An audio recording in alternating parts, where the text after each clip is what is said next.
नमस्कार, जय हिंद। स्वागत है आपका स्टडी लवर्स फैमिली में। और आज के इस वीडियो में उत्तराखंड जीके के सामान्य सामान्य 50 एमसीक्यू लेकर आए हैं। 50 बहुत ज़्यादा महत्वपूर्ण एमसीक्यू। यह आपकी आने वाली सभी भर्तियों के लिए उपयोगी वीडियो साबित होने वाला है। इसके अलावा जो उत्तराखंड एलटी का सिलेबस है उसमें उत्तराखंड वाला जो पोर्शन है वो काफ़ी हद तक यहाँ से कवर होगा आपका। और अगर आप साथ में लेक्चरर की तैयारी कर रहे हैं तो लेक्चरर की स्क्रीनिंग के लिए भी इम्पोर्टेंट होने वाला है। और पेपर वन में जो जीएस का पोर्शन है उत्तराखंड एलटी में वो एमसीक्यूज़ के थ्रू हम कवर कराने की कोशिश करेंगे। और थ्योरी का सेक्शन भी एक दो वीडियो ज़रूर लेके आएंगे इसके लिए। लेकिन अगर आप लोग टीचिंग एप्टीट्यूड कोर्स से जुड़ना चाहते हैं तो आपको हमारा चैनल सब्सक्राइब करके ज्वाइन करना होगा, जिसमें आपको केवल 29 रुपीज़ पे करने होंगे। आपको पूरा syllabus A to Z teaching aptitude का करवाया जाएगा विद इन टाइम। तो चलिए ज़्यादा टाइम न लेते हुए शुरू कर लेते हैं।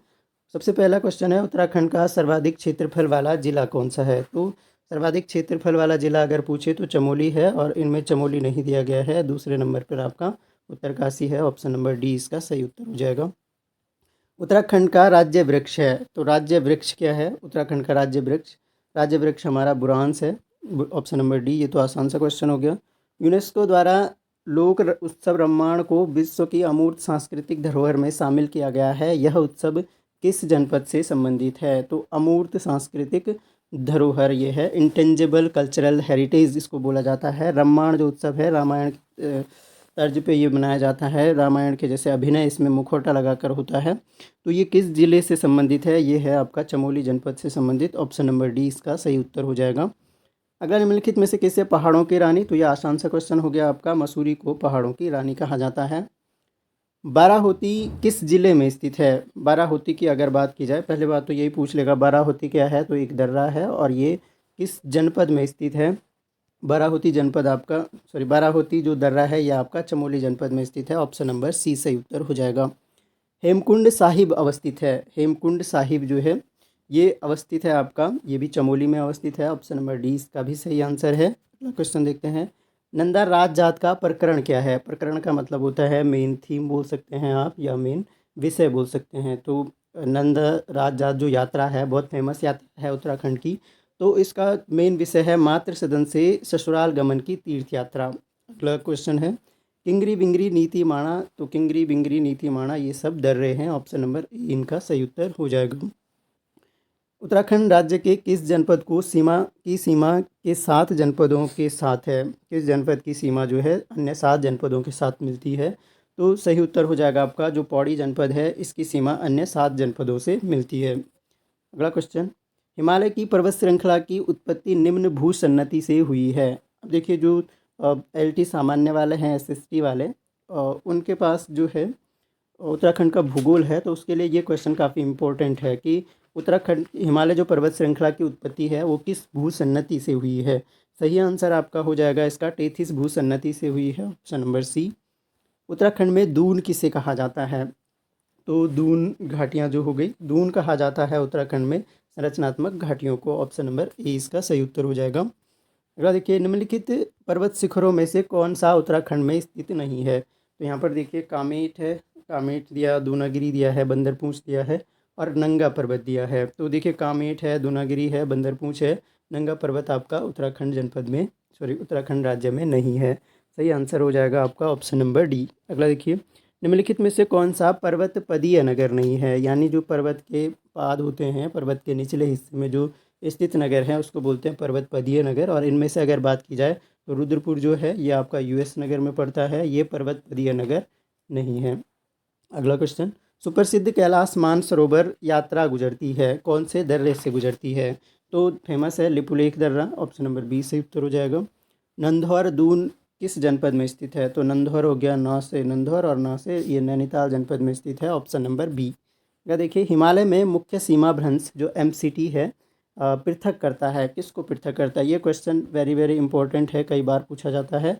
तो इसका सही आंसर आपका हो जाएगा महान हिमालय एवं लघु हिमालय को पृथक करता है एमसीटी। ऑप्शन नंबर डी सही उत्तर हो जाएगा। उत्तराखंड में निम्नलिखित में से कौन सी पर्वत श्रेणी मुख्य सीमांत भ्रंश और मुख्य मध्यवर्ती भ्रंश के बीच स्थित है? मुख्य सीमांत भ्रंश और मुख्य मध्यवर्ती भ्रंश के बीच में जो पर्वत श्रृंखला स्थित है उत्तराखंड में वो है आपका लघु हिमालय। तो लघु हिमालय हो गया आपका मुख्य सीमांत भ्रंश और मुख्य मध्यवर्ती भ्रंश के बीच में। अगला क्वेश्चन, बुग्याल है या है, तो बुग्याल क्या है आपके? सही उत्तर हो जाएगा उच्च हिमालयी क्षेत्र के घास के मैदानों को बुग्याल कहा जाता है। तो यह आसान सा क्वेश्चन हो गया। उत्तराखंड में बृहत एवं लघु हिमालयी श्रेणियों के बीच अवस्थित भ्रंश रेखा को क्या कहा जाता है? अब देखिए, बृहत हिमालय और लघु हिमालय के बीच में जो भ्रंश रेखा है उसे क्या कहा जाता है? तो इसे कहा जाता है मुख्य सीमा भ्रंश। मुख्य सीमा भ्रंश इसे कहा जाता है, ऑप्शन नंबर सी। अगला देखिए, लघु हिमालय किन के मध्य स्थित है? तो लघु हिमालय जो है आपका, ये किसके, शिवालिक और महान हिमालय के बीच में कौन सा हो जाएगा? लघु हिमालय हो जाएगा, ऑप्शन नंबर आपका बी सही उत्तर हो जाएगा। अगला देखिए, इनमें से किन किन के साथ उत्तराखंड की सीमाएं मिली हुई हैं? तो इनमें से किस किस के साथ उत्तराखंड की सीमाएं मिली हुई हैं? तो यहाँ पर देखिए, बांग्लादेश तथा नेपाल। तो बांग्लादेश का वेस्ट में रह गया, बांग्लादेश को वैसे भी एलिमिनेट कर सकते हैं। नेपाल और तिब्बत से मिली है, भूटान से नहीं मिलती है, बांग्लादेश है इसमें, तो फिर से एलिमिनेट कर सकते हैं। तो ऑप्शन नंबर बी आपका सही उत्तर हो जाएगा। निम्नलिखित में से कौन सी पर्वत चोटी हिमालय में स्थित नहीं है? तो हिमालय में कौन सी स्थित नहीं है? सही आंसर आपका हो जाएगा, देखिए, गुरु शिखर जो है ये आपका नीचे मध्य भारत में है गुरु शिखर, और बाकी जो हैं ये सब माउंट एवरेस्ट, कामेट, ये हिमालय की पर्वत चोटियाँ हैं। अगला देखिए, बंदरपूंछ स्थित है, कौन से जनपद में बंदरपूंछ स्थित है? तो ये भी आपका उत्तरकाशी जनपद में है, ऑप्शन नंबर ए सही उत्तर हो जाएगा। उत्तराखंड के उच्च हिमालयी चारागाहों को जाना जाता है। तो जो चारागाह हैं, उच्च हिमालयी चारागाह, यानी एक तरह से आप इनको घास के मैदान भी बोल सकते हैं, तो बुग्याल के नाम से जानते हैं इन्हें। कामेट पर्वत की ऊंचाई क्या है? तो ये पूछ लेता है, अब दूसरे तीसरे, कम से कम फर्स्ट सेकंड थर्ड जो हैं, इनकी ऊंचाई भी आपको याद होनी चाहिए। थर्ड फोर्थ तक की ऊंचाई आप ज़रूर याद कर लीजिएगा, क्योंकि आपका जो एलटी का सिलेबस है उसमें जनरल नॉलेज आएगा, बहुत जनरल क्वेश्चन आएंगे, बहुत ज़्यादा डीप आपको उत्तराखंड से नहीं पूछने वाला है। तो इसका सही आंसर हो जाएगा आपका 25,446 फीट, 25,446 फीट जो है इसकी ऊंचाई है। निम्नलिखित में से सही उत्तर चुनिए। तो यहाँ पर जो है स्टेटमेंट दिए हैं, इनमें से सही स्टेटमेंट हमने चुनना है। तो यहाँ पर देखिए, उत्तराखंड भारत का 26वां राज्य है, नहीं 27वां राज्य था, तो ये तो गलत हो गया पहले ही। उत्तराखंड की स्थिति 28 डिग्री 43 मिनट उत्तर से 31 डिग्री 27 मिनट उत्तरी अक्षांशों के मध्य है, ये सही है। 3 प्रदेशों से घिरा है, ये भी गलत है। भौगोलिक क्षेत्र 53,483 है, न कि केवल 53,000 है, तो ये भी गलत हो गया। तो ऑप्शन नंबर बी हमारा सही उत्तर हो जाएगा। अगला देखिए, कलियासोड़ भूस्खलन क्षेत्र उत्तराखंड में कहाँ स्थित है? तो कलियासोड़ जो भूस्खलन क्षेत्र है यह आपका श्रीनगर और रुद्रप्रयाग के बीच में स्थित है। किस हिमालयी क्षेत्र में वर्षा काल में सर्वाधिक वर्षा होती है? वर्षा काल में सबसे ज़्यादा जो वर्षा होती है वो होती है आपके जो शिवालिक हिमालय है, शिवालिक हिमालय में सबसे ज़्यादा बारिश होती है। उत्तराखंड में भाबरपेटी में निम्न में से किस प्रकार की जलवायु दशाएं हैं? भाबरपेटी की जो जलवायु दशा है वो आपका उपोष्ण जलवायु दशा होती है भाबरपेटी की। तो सही उत्तर हो जाएगा ऑप्शन नंबर बी। उत्तराखंड का कौन सा भाग वर्षा ऋतु में सर्वाधिक वर्षा प्राप्त करता है? तो सबसे ज़्यादा वर्षा प्राप्त करता है आपका आउटर हिमालय, बाह्य हिमालय। अगर देखिए, 20 अक्टूबर 1991 को उत्तरकाशी में आई प्राकृतिक आपदा का कारण क्या था? तो इसका कारण था आपका भूकंप आया था 20 अक्टूबर 1991 को। निम्न में से किस प्राकृतिक आपदा का उत्तराखंड में सर्वाधिक विनाशकारी प्रभाव हो सकता है? तो सबसे ज़्यादा विनाशकारी प्रभाव जो हो सकता है वो हो सकता है भूकंप का, ऑप्शन नंबर ए सही उत्तर हो जाएगा। अगला देखिए, सॉरी, इस क्वेश्चन का आंसर सबसे ज़्यादा यहाँ जो है भूस्खलन ज़्यादा होता है, ऑप्शन नंबर बी से उत्तर हो जाएगा। निम्नलिखित में से कौन सा उत्तराखंड के पर्वतीय क्षेत्र में नगरीकरण का प्रतिफल नहीं है? नगरीकरण का प्रतिफल नहीं है इनमें से वन्य जीवों में अभिवृद्धि, यानी वन्य जीवों में जो बढ़ना है उनका वो नगरीकरण से नहीं होता है। बाकी प्राकृतिक आपदाएं बढ़ेंगी, जल प्रदूषण भी बढ़ेगा और जैव विविधता में कमी भी होगी। अगला देखिए, केदार घाटी में हाल में आई आपदा का क्या कारण माना जा सकता है? तो केदार घाटी में जो आपदा आई थी उसका कारण था बादल फटना और फिर व्यापक भूस्खलन। अगला देखिए, निम्न में से किस उपाय या किन उपायों से संभव था हाल में उत्तराखंड में अनुभूत प्राकृतिक आपदा की तीव्रता को कम किया जा सकता है? तो इसके लिए जो उपाय है आपका वो है आपका, देखो, CSC, यानी जो आपका क्लोरोफ्लोरो CFC होना चाहिए, ये CFC क्लोरोफ्लोरोकार्बन जो है, ऐसी गैसों पर एक तरह से रोक, बड़े प्रयोग पर वृक्षारोपण होना चाहिए बड़े पैमाने पर, और पूर्व सूचना निकायों की स्थापना होनी चाहिए। तो ये सभी जो हैं इसके लिए अच्छे उपाय हैं। देखिए, पृथक आपदा प्रबंधन मंत्रालय गठित करने वाला देश का पहला राज्य है। तो पृथक आपदा प्रबंधन सबसे पहले हमने ही गठित किया था, Uttarakhand, option number D. Nainital में सबसे बड़ा भूस्खलन हुआ था, तो इसकी डेट पूछ ली गई है। सही उत्तर आपका है 18 सितंबर 1880 को नैनीताल में सबसे बड़ा भूस्खलन हुआ था। निम्नलिखित में से कौन सा या से मानव जनित क्रियाकलाप उत्तराखंड में प्राकृतिक आपदाओं के लिए उत्तरदायी माना जा सकते हैं या माने जा सकते हैं? तो शहरीकरण भी है, वनों की कटाई है, मानव निर्मित बांध, ये सभी हो जाएंगे।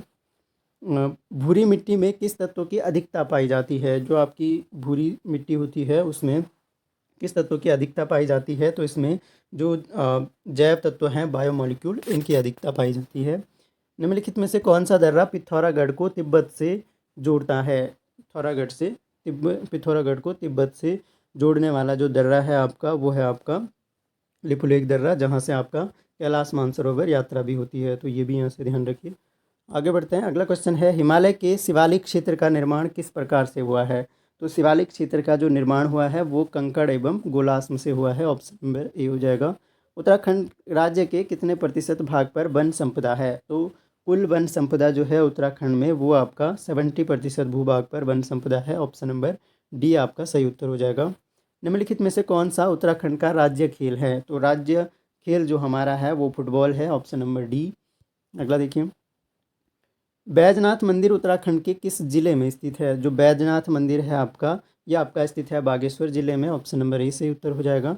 इंदिरा गांधी राष्ट्रीय वन वन संस्थान उत्तराखंड के किस जिले में स्थित है? इंदिरा गांधी राष्ट्रीय वन संस्थान, ये आपका देहरादून जनपद में है। Option number B. स्वर्गारोहिणी पर्वत शिखर उत्तराखंड के किस जिले में स्थित है? तो स्वर्गारोहिणी जो पर्वत शिखर है ये आपका चमोली जनपद में है। ऑप्शन नंबर बी सही उत्तर हो जाएगा। जिला आपदा प्रबंधन प्राधिकरण की अध्यक्षता निम्नलिखित में से कौन करता है? तो जिला आपदा प्रबंधन का जिला अधिकारी जो है उप जिला अधिकारी इसकी अध्यक्षता करता है। सही उत्तर आपका ऑप्शन नंबर बी हो जाएगा। नहीं, डी होना चाहिए, जिला अधिकारी होना चाहिए। ऑप्शन नंबर डी इसका सही उत्तर हो जाएगा। जो जिला आपदा प्रबंधन है इसका अध्यक्ष जिला अधिकारी होता है, यानी डिस्ट्रिक्ट मजिस्ट्रेट होता है। ऑप्शन नंबर डी सही उत्तर है, ये मिस्टेक हो गया। आगे देखते हैं। उत्तराखंड के उत्तरकाशी से तिब्बत तक ले जाने के लिए कौन सा दर्रा है? तो उत्तरकाशी को तिब्बत से जोड़ने वाला दर्रा यहाँ पर बताना है। सही उत्तर है आपका थागला जो दर्रा है ये उत्तरकाशी को तिब्बत से जोड़ता है। भाबर मिट्टी का निर्माण किस प्रकार की भौगोलिक क्रिया से होता है? तो भाबर जो मिट्टी है इसका निर्माण होता है आपका जल प्रवाह से। ऑप्शन नंबर ए सही उत्तर हो जाएगा। उत्तराखंड राज्य में भूकंप मापी स्टेशन कहाँ पर स्थित है? तो भूकंप मापी स्टेशन जो है ये सभी जगहों पर है आपका। देहरादून में भी है, टिहरी में भी है, गरुड़गंगा में भी है। तो ये तीनों जगह पर भूकंप मापी स्टेशन है। उपरोक्त सभी इसका सही आंसर हो जाएगा। तो ये कुल मिलाकर हमने टॉप उत्तराखंड के 50 MCQ डिस्कस किए। या आपके आने वाली सभी भर्ती परीक्षाओं के लिए काफ़ी इंपॉर्टेंट होंगे। तो आई होप आपको पसंद आया होगा। पसंद आता है तो लाइक शेयर ज़रूर करें। बाकी thanks a lot for listening. मिलते हैं नेक्स्ट वीडियो में, तब तक के लिए जय हिंद।